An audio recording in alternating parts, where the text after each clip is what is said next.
10,000 নহয়, তাতকৈ বেছিয়ে। আজি আমাৰ লোৱাৰ primary, upper primary, post graduate teacher আৰু গ্ৰেজুৱেট টিচাৰ এই চাৰিওটা পৰ্যায়ত শিক্ষক নিযুক্তিৰ বিজ্ঞাপন প্ৰকাশ পাইছে।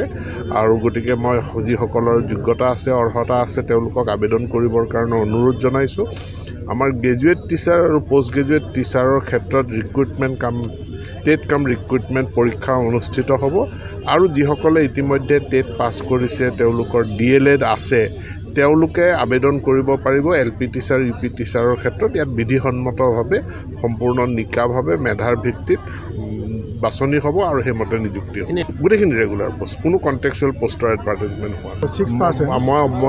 মই অৱগত হৈছোঁ। আমাৰ কিছুমান বিদ্যালয় আছিলে মিক্স মিডিয়াম, গতিকে মিক্স মিডিয়াম বিদ্যালয়খনিৰ প্ৰশাসনটো কেনেকুৱা হ'ব, কাৰণ ইতিমধ্যে আমি বড়ো এণ্ড আদাৰ ট্ৰাইবেল লেংগুৱেজৰ কাৰণে এটা পৃথক সঞ্চালকালয় কৰা হৈছে। আৰু যিখিনি মিক্স মিডিয়ামখিনি তাৰ যিটো বড়ো ছেকশ্যন, সেইটো Bodo and other tribal language ডাইৰেক্টৰেটৰ অধীনত থাকিব।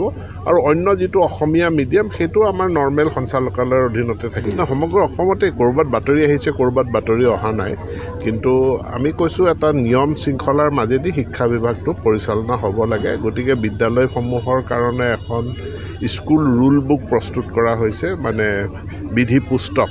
আৰু সেই বিধি পুস্তকতে সকলোখিনি কথা আছে।